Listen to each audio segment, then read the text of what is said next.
Hey guys, good morning. Welcome back to our channel, the Eaton Squad. My name is Addie. So for today's video is the final part of our interview with Long Distance Love Company. I would like to take this opportunity in behalf of the Eaton Squad.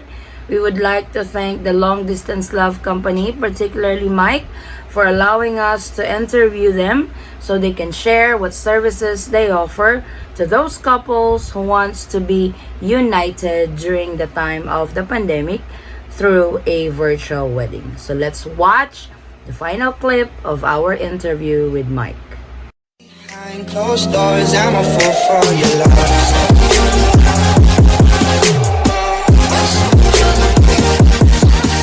But I think this is our last question because Okay.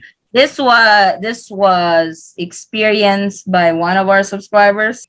What they do is they would send you they would misspell your name, so that could be a problem when filing, and when you want it fixed they will charge you for it.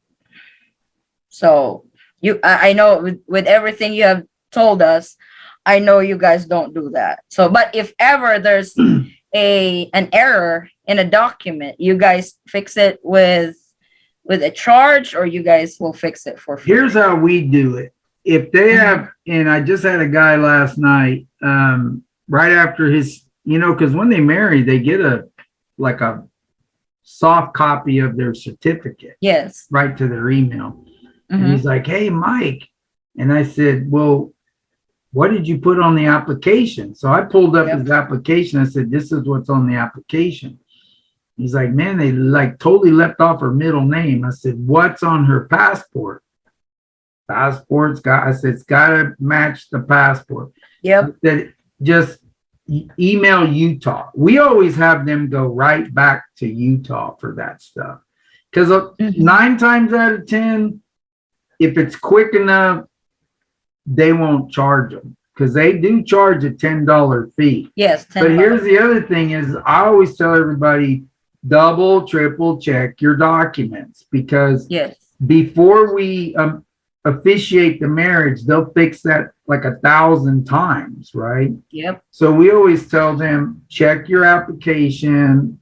If there's anything that looks funny or is missing, all you got to do is email them, reply to their email, say, "Hey, her name is, Jocelyn Maria, and this is her middle name. It's not on the application," right? And then here, it's because they are only going by what's on the application. So if you left it off on the application, it's not going to be on the certificate. So, Yes. see, with us, we never hide Utah from them, because we send them the link right from Utah. You got to fill this out, follow the process. If you need help, let us know, because you got to upload your passport, you got to upload a selfie and all that stuff. And if you both are on, and do it on the phone. And I tell them little tricks on how to make it work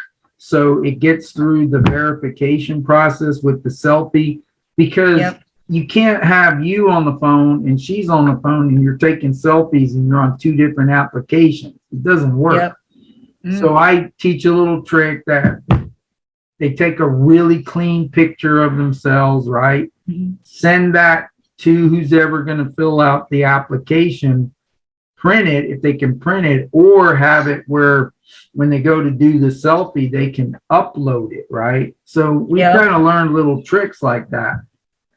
So it gets through the verification process. And then on their passport, make sure it's a clean, no glare picture. So when they upload it, it'll go through. And I tell them double, triple check everything. And even when they get it back, I say, "Listen, open the application, look everything over, because this is the time that you need corrections. Let's get it done before we get you married. Because after we marry you, depending on what mood they're in, they could charge you $10." See, Yes. we don't ever collect any of that. We let that be between them and Utah. That's the Mhm. government side of this. Oh. That's a government document. You're dealing with the government. This is their process. So make sure we got it all correct before we marry you. Because once our officiant goes in and does her thing, it's considered finalized.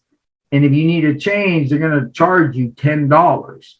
So see, that's why we don't like to do that side of it, because it is a government document. It's Yes. sensitive. It needs to be correct. And so we don't say, oh, we got our special process, which really, truthfully, because I did talk to my officiant, she said that's actually not legal. They're not supposed to be filling out their applications. There's the couple is supposed to be doing their application. So if it ever came back, Utah could void those marriages. Yep. They could say, you know what? You weren't supposed to be filling out their documentation, Yep. and void that. Would they ever? Probably not. Not unless they got backed into a corner. And Yes. somehow then they started checking and said, oh, who filled out this application? It wasn't you? Okay, we're going to void your marriage, Ay, ay, ay. right? Because you broke the law. So we just Yeah. void your marriage. The government's never going to be wrong. I mean, that's, right? That's true. That's true. So you guys are unlimited on your participants? 100 people can get on my Zoom. But the biggest one we had was when Melanie and Chris got married. Of course, when you got two Asian families getting together, you're gonna have a big audience. We had even neighbors gets invited. Yeah, we had I think 70 people on the Zoom, and then they were all going live on Facebook. Oh my So this God. thing was going out.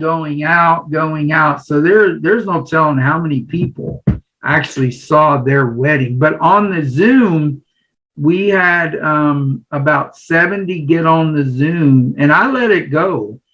We did the ceremony and I let it run for like an hour. I just let them have fun and talk back and forth. You don't do that. And here's the other thing.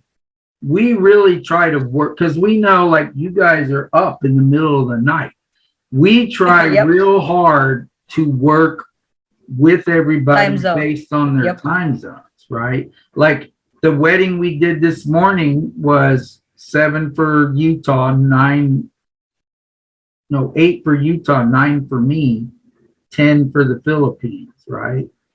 And sometimes they're in Europe. So it's like, man, you guys are like, we know what the time zones are from the US to the Philippines.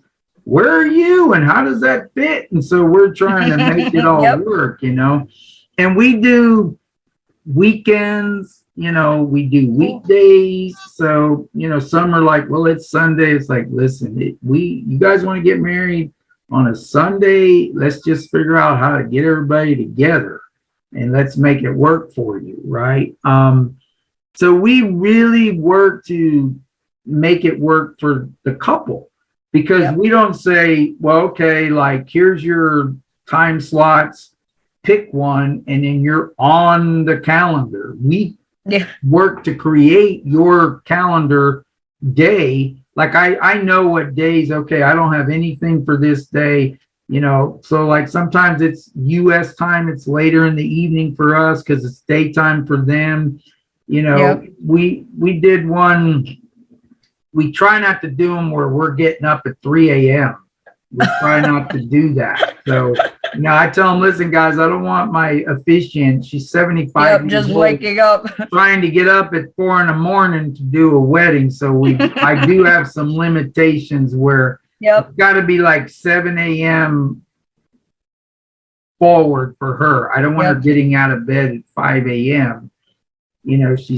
She's 75, but so she's still very active, but still when you get to be our age, as you get older, it's like sleep becomes important. Mm-hmm. So, we just came up with the ideas. Let's set a price. It's all inclusive. Let's not play the a la carte nickel dime And we even show you, hey guys, if you want anything extra, I'll show you how to go order it directly from them.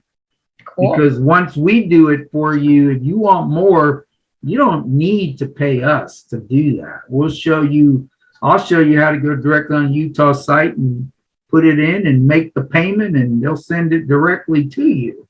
So see, we never try to hide anything from them, you know. We just make it where, look, guys, you got a one price. We give you all this value for that price. Anything outside of that, it's all up to you if you want to get extra copies or anything. And it doesn't cost that much.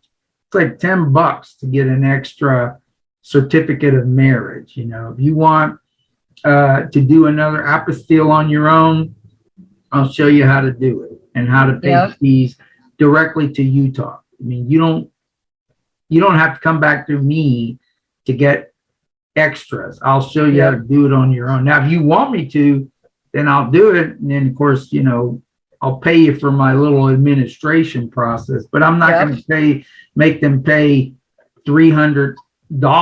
I might be like, okay, you know, you can pay me another $30 or something, and I'll process the thing. Yeah, we're so different than what's out there. On him already. Well, it's good to meet you guys.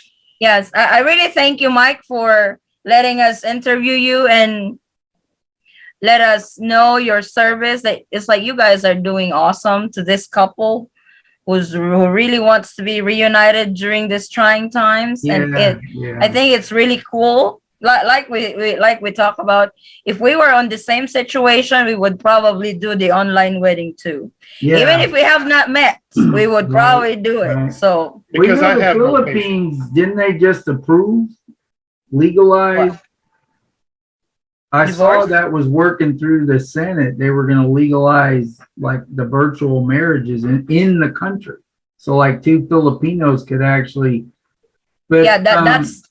They will not do it internationally yet, but they would do it in the Philippines. Like the guy is somewhere in the Philippines and the bride. Yeah, they both had. That's actually approved already. Yep. And I thought, well, see, that's a step. Look at how countries are realizing. Hey, because our technology now is, you know, so everything is online. Everything. So, I mean, we function. Everything is. But we're not gonna keep you. All right. Well, I don't want to keep longer, but I longer. really thank you, Mike. Thank you so much for this. Well, you're welcome. And it's a wrap. Thank you guys so much for tuning in for this 3-part series of interview with Long Distance Love Company with Mike. I hope that this video are able to give reference to those couples who wants to do the online wedding route. I will leave all the information of the company in the description box, their social media accounts, their website. So if you guys are interested, just contact them directly. And also, I will leave part 1 and part 2 of this series in the description box if you guys missed the episode. Thank you guys so much for watching. Please like and share this video with your friends and family because it will really help out our channel. And if you are new to our channel, welcome. My name is Addie. We do travel updates, immigration updates, and any travel related updates in the Philippines, in the US, and neighboring Asian countries.